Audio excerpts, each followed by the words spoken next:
Gold and silver will do what it's done for all of time, and that is to retain its purchasing power. But in particular, at the end of this macro system that we are in, it will go from 0 to 100 very quickly in terms of its speed. An extended period of time, gold and silver will probably end up being the two most important assets, financial assets that we can own in this country as the dollar starts to really globally lose favor. And I think that's going to happen in an accelerated fashion at some point. What starts out as a trickle can very quickly turn into a flood. I'll tell you right now that the Silver Eagles are the best price that they have been since 2020 right now, in my opinion. Gold and silver prices are modestly higher in midday U.S. trading Tuesday, as a slew of major economic data events began this morning and will continue throughout the week. Silver prices climbed to above $28, driven by a weaker U.S. dollar and Fed rate cut expectations. Gold has not lost its shine for Chinese consumers even amid the economic gloom, with people in their 20s and 30s finding new ways to enjoy the precious metal. Andy Schectman is confident that at the end of this macroeconomic system, the value of silver and gold will rise rapidly. He believes that people accumulate commodities like gold and silver because they see the bigger picture. It's not about getting wealthy overnight. It's about preserving wealth. He mentions that instant gratification is deeply ingrained in the American psyche, making it hard for people to deal with the long-term perspective. The silver market has seen a lot of sideways action over the last couple of days, and it looks like we are just killing time. Silver's price rallied sharply by more than 1.80% on Tuesday, amid rising tensions in the Middle East, after Israel retaliated against Hezbollah's strike over the weekend. Silver seems to have consolidated at around $28.50 after diving into a two-month low of $27.31. Economic data from Europe and China has also influenced silver prices. Germany's economy contracted by 0.1% in the second quarter, reversing prior growth, while China's manufacturing sector shrank for the third consecutive month in July, with services showing modest expansion. Andy Schectman asserts that the current environment of suppressed silver prices, largely driven by concentrated short positions held by a few powerful banks, is unsustainable. He believes the military-industrial complex's need for silver significantly contributes to this suppression. Furthermore, in the long run, Schectman believes that gold and silver will become the most important financial assets as the dollar loses global favor. Before we explore further, be sure to subscribe and click the bell to stay tuned for more engaging content. The majority of human population is accumulating commodities. I know that the majority of human population understands that currencies inherently are meant to die, especially those that are fiat. Ultimately, they always die. They return to their intrinsic value of worthlessness, of zero, of paper. And the slow accumulation by these sophisticated commercial central banks, sovereign wealth funds, they understand the long game. Unfortunately, there are a lot of people who don't have the time frame to play the long game. You know, the old saying that the market can stay irrational longer than you can stay solvent is true. And as frustrating as it is, you have to understand you're not buying it to become wealthy overnight. You're buying it because it is wealth. And ultimately, Mother Nature wins. You cannot suppress and continue to manipulate a market that is enticing massive global demand. It will end badly. And it's as if I think instant gratification has become so ingrained in the American psyche that it's too difficult to deal with. I don't ever lament when the price goes down, or when the price goes up. I'm not overly joyful. I just understand that over time, gold and silver will do what it's done for all of time, and that is to retain its purchasing power. But in particular, at the end of this macro system that we are in, it will go from 0 to 100 very quickly in terms of its speed. And what seemed like an eternity in being, stuck in a quagmire of confusion and disconnect from reality. Like, why would it not be going higher in this environment? You have to understand you have 8 commercial banks with a tremendous amount of power that are suppressing silver to the degree of the largest concentrated short position in the history of the COMEX. Why?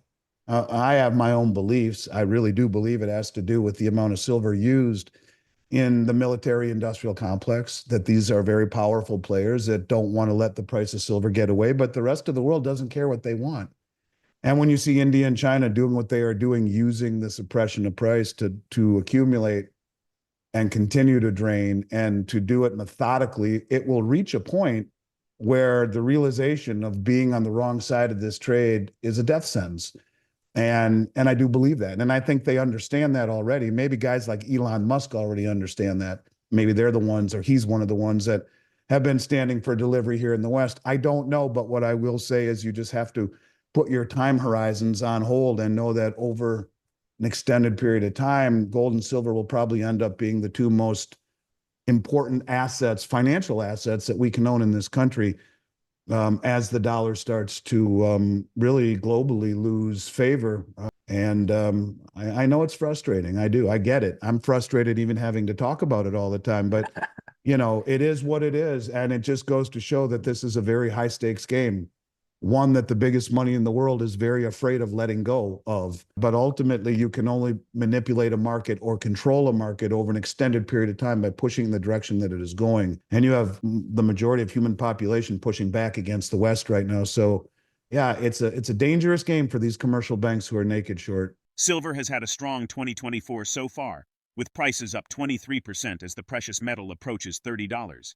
But history says that the white metal could rally much farther in the rest of 2024 and beyond, as advances in three revolutionary technologies will transform billions of lives while supercharging silver demand. For the gold-silver ratio to be restored to its historical average, silver would have to soar by more than 100%, or gold prices would have to plummet. According to a Reuters report, growth estimates in photovoltaic panel usage have been markedly revised higher, resulting in silver demand draws far exceeding supply. Schectman describes the pattern where commercial banks allow the price to rise, absorb all the buying pressure, suck in speculators, and then drive the price down to fleece the managed money. He anticipates a future scenario where managed money gives up, goes short, and sells all its longs, with commercial banks taking the other side of both trades. Now, let's delve into the video. The massive acquisition of silver that we see coming out of China and India cannot be ignored. And why would they bitch about it if they're the ones doing all the accumulation? And they are. And there was some interesting revelations that came out of some interviews that Chris Marcus has done recently, and Vince Lancy, with some mining executives who are talking about the fact that China is buying unrefined silver concentrate from Latin American refiners and miners. This is something that's really rarely, if ever, done, and it is typically only done in times of very acute supply-demand imbalances. It's the way they talk about it, and that they are way overpaying by many, many times the amount that for the each ton of unrefined silver that the West would pay for it, and they're bringing it home to China, refining it there. It has no impact on the price of silver. I think it gives pause in terms of future price, in terms of where we are ultimately going. Yeah, the central banks and the commercial banks rather are still in control, but it's becoming very dangerous. And you're seeing the bleed down in all of the exchanges. We've talked about that. You're seeing the import numbers. But you're also seeing something like this, that it isn't very easy to see this. And I certainly appreciate Chris sharing this information with me, but that they're paying as much as $200 a ton more for each load of the material. That's on a per ton basis. That's a lot more. And they are refining it themselves in China, similar to the way that, China said they weren't accumulating gold during the last few months, but they were, and they're buying it through proxy banks that work on behalf of the PBOC, who don't report it to the IMF. These countries who are using the suppression of the Western paper market against us, we saw more of the same. The managed money get fleeced again. And one of these days, it's not going to happen. One of these days, the commercial banks will be on the right side of the trade. Maybe that's where they're going right now, because there's such insatiable demand, physical demand for delivery. To be on the wrong side of that trade at the wrong time is a death sentence. And one of these days, I think they will hoodwink the managed money into going short. And that's kind of what you see right now, where almost 5 billion in long futures were sold by the managed money here last week, and almost 2 billion in silver futures sold. We'll find out more, I think, tomorrow with the COT numbers. It'll probably be much bigger than that. But what you are seeing is what we've always seen. The commercial banks allow the price to rise. They absorb all the buying pressure. They suck in all the speculators, and then they step on the price and lean on it and lean on it and lean on it after they've absorbed all the buying, and they rinse, wash, and repeat, and you end up fleecing the managed money who capitulates. But one of these days, when the managed money gives up, goes short, and sells all their longs, that means when they go short and sell their longs, the commercial banks take the other side of both trades, both of the short trade going long and selling their longs to the commercial banks. And that's what will happen. And I don't know when that will be, but I think that what differentiates this time from all the other times is that we're seeing such a massive bleed down. You look at the LBMA numbers, they're down to the lowest level they've ever had since they started keeping records.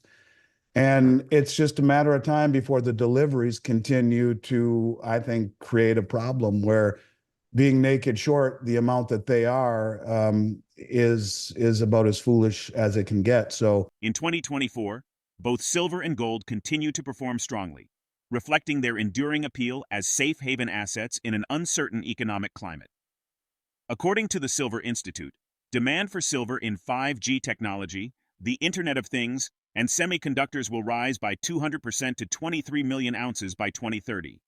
According to the second quarter 2024 Gold Demand Trends Report of the World Gold Council, the demand for gold in the same quarter in 2023 was 158.1 tons, which fell to 149.7 tons in 2024. What are your long-term expectations for the role of precious metals in a diversified investment portfolio? Your opinion matters.